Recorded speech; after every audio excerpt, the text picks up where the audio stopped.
Looney. Today we've got two special guests and very, very excited. We're going to be talking about courage and confidence to execute. Some of that's going to be in military, and then so what else we got going, Jennifer? And also in just leadership and in sales teams in general. Right on. So how's your week going so far, Carolann? I can't believe it's Thursday again. That's how my week is going. It's gone by. It's flown by. It really has. It really has. So what's new? What's new with you this week? Oh, we've got all kinds of great things going with Speaker Co-op. We have one of our Speaker Co-op speakers on today who's presented at our Houston Speaker Co-op. And then we also have a gentleman that was referred to us through Javier Hernandez, our Business Rising sponsor. So we're very excited to have our second guest. So we're going to have two half-hour shows with guests today with our wonderful fast-paced week. And what we try to do here on the Lunch and Learn show every week at noon with Carolann Jacobs and Jennifer Looney is build a community of not only positive but confident leaders, managers, and today we've got a speaker, trainer, author. So it fits right in with building a community of leaders. And today we want to talk also about followers and how to be confident in being a follower and how possibly could intimidate the boss. But let's talk about how to avoid that. That's one of the reasons why we invited our first guest today, Jack Workington, who is an author, speaker, and trainer with Next Step Solutions. And of course, as always, we ask that you sign on to our chat room if you have any questions for either your co-hosts or the guest on the show, or just in general. We will be able to chat with you through that chat room. So ask any questions that you have. We'll also put the contact information for our guests and ourselves on the chat room, and afterwards it'll be archived, so you can see the information there, as well as our lunchandlearnshow.com website. And then I think you have links on your website. Do you want to give them your website? Sure, and I had that right up front at the beginning. As a matter of fact, I forgot to transition over to us. But here, I'll put that back up. It's on your screen now, and more information about both me and Jennifer. Right there on your screen, vividepiphany.com, of course, is Carolann, and beharmony.info is Jennifer. Right, and the other reason why I asked Jack to be on is he is our value-giving guest speaker at the next Houston Be Harmony. Uh-oh. We've got Jack on the phone now. And he's apparently I've been here all along. Pushing buttons. Can you hear me? We can hear you. Carolann and Jennifer, I'm here on the phone.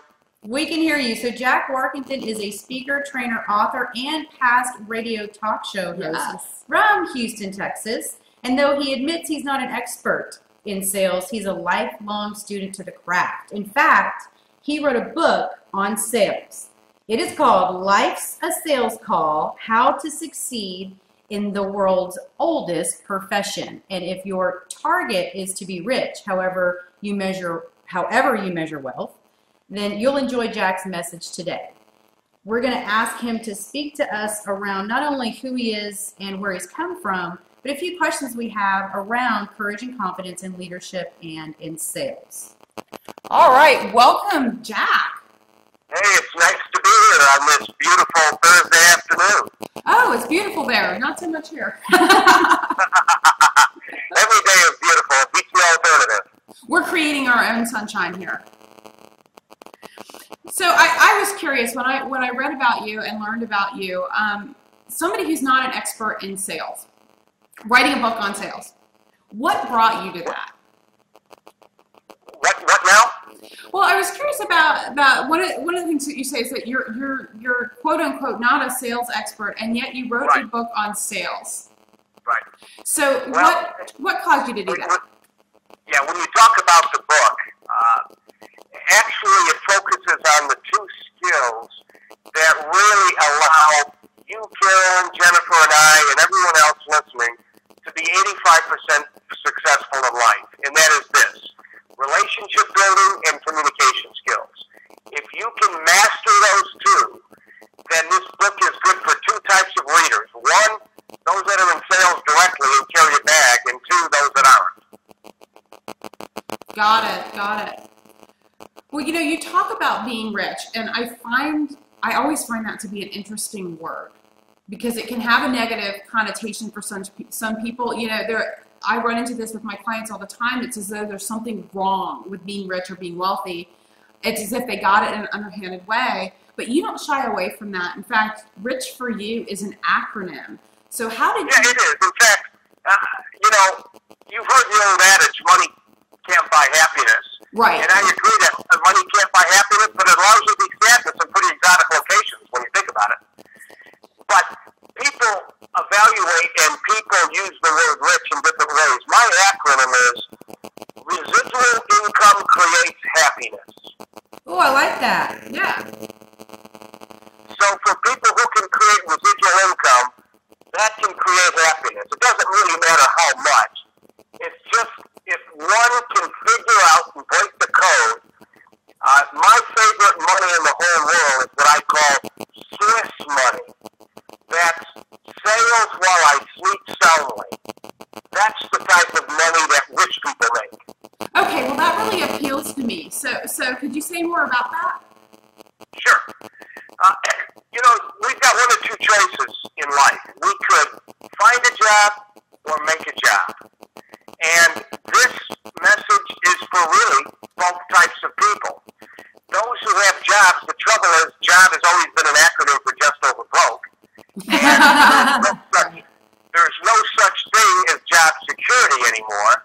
And the problem with most people who have a job is that there always seems to be too much month left at the end of their money.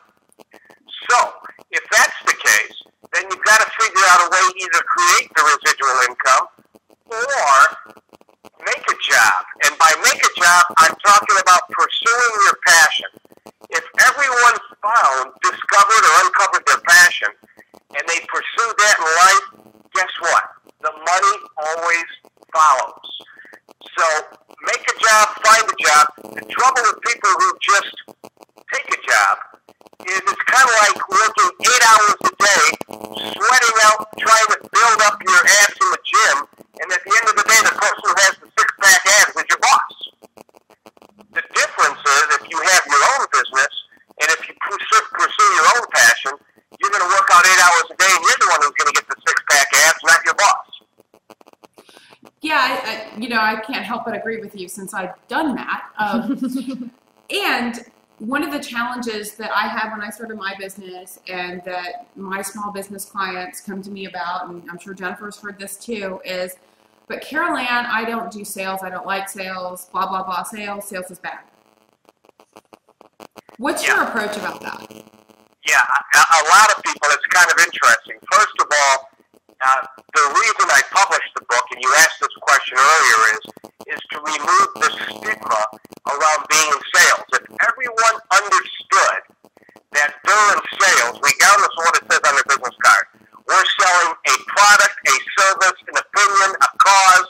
We're selling our kids to catch the bus at 7 o'clock in the morning. We're selling our professor on an A instead of a B.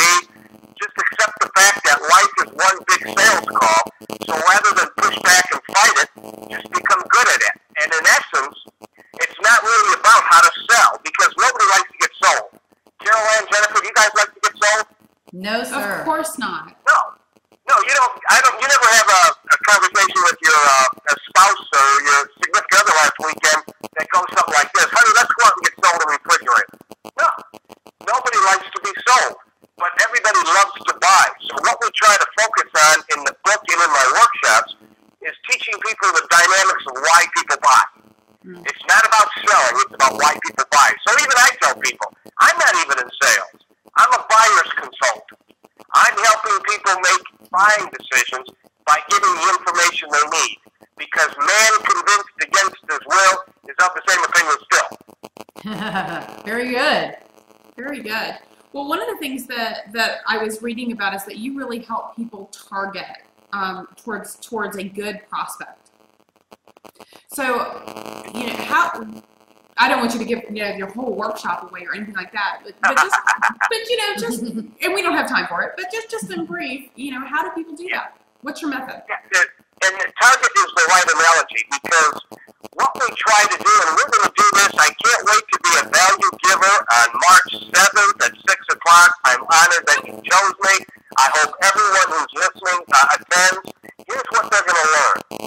We're going to give them the tools necessary to create a near marketing strategy. What NEAR is, N-E-E-R, that stands for a network of existing economic relationships. That's what we're trying to help everyone create, a network of existing economic relationships. And those are going to come from people that you have relationships with already, or that you share an interest with, or perhaps you've even shared a career in the past. And if you haven't done that, the fourth place to find this network is close to where you live, eat, work, and play. Those are the folks that we try to focus on. And if you create a network of existing relationships where you're all helping each other, I think you'll agree that near beats far being firing at random. That's how most people try to sell. They fire at random instead of creating a network of existing economic relationships. Right on. Well, that's great information. And when we come back, what we're going to do is talk a little bit more about our prospect list and how we can make that more successful. I've got a ton of other questions, and I'm sure Jennifer does too. But we're going to need to take our first break here, and we will be right back. Sure. So, all right, guys, I'm not dumb enough to try to play video again. I think that we have exhausted our attempts. Yes, we've decided that whatever it is that we're doing isn't going to work, and it's just going to have to be a picture. It is just going to have to be a picture. It's really too bad, but you should go out to the eHarmony page because that eHarmony footage is some entertaining good stuff. But what I did go ahead and put up on the screen is a little more information about me and Jennifer, because I know that I keep hearing people say that like they don't know how to connect to the show, or they don't know how to connect with questions after the show. So hopefully the information that you see on the screen will give you our contact information, our website, and of course on all our archives and on our lunchandlearnshow.com website, we have all of our guests listed. You can watch archive shows either in full or highlighted, and then we upload those to YouTube as well. So you can find YouTube episodes of the show if you're having any problems with Justin TV. Yeah, not that we've ever had any of those, she says with much sarcasm. But, you know, what you just said reminded me of something funny. If you're having trouble getting to the show, this is probably not our best forum to be telling you about how to find us. It reminds me of when I worked for a very large company, and they sent out an email via their Lotus Notes server that said, if you're having problems with Lotus Notes, please call this number at the help desk. It's like, well, if they're having problems with Lotus Notes, chances are they're not getting the email on Lotus Notes. Perhaps the company intranet would have been a better choice. But that's why people hire people like us, right, Jennifer? Exactly. For putting, we put 2 and 2 together pretty well. Absolutely. We actually know that equals 6. All right. All right. So let us get back to Jack, because I don't think a half hour is going to be enough here. Well, we'll ask Jack to come back on our show again, hopefully next week if we've got some time, because one of the things I wanted to talk to Jack about, he also has been in front of his own sales teams. He has run a business radio show. He's a speaker. He's an author. And with our courage and confidence being our theme, I'd like you to talk a little bit, Jack, about the courage and confidence that a leader needs to have as well as give to their team. And if you have any of that in the relationship building or communication skills piece of the book or the workshop. What's your take on that? Yeah, first of all, many people, Jennifer, don't even know the difference between leaders and managers. True. Or let's say managers and bosses. You know, boss is nothing but double SOB spelled backwards. You know that, right? Most people work for double SOB.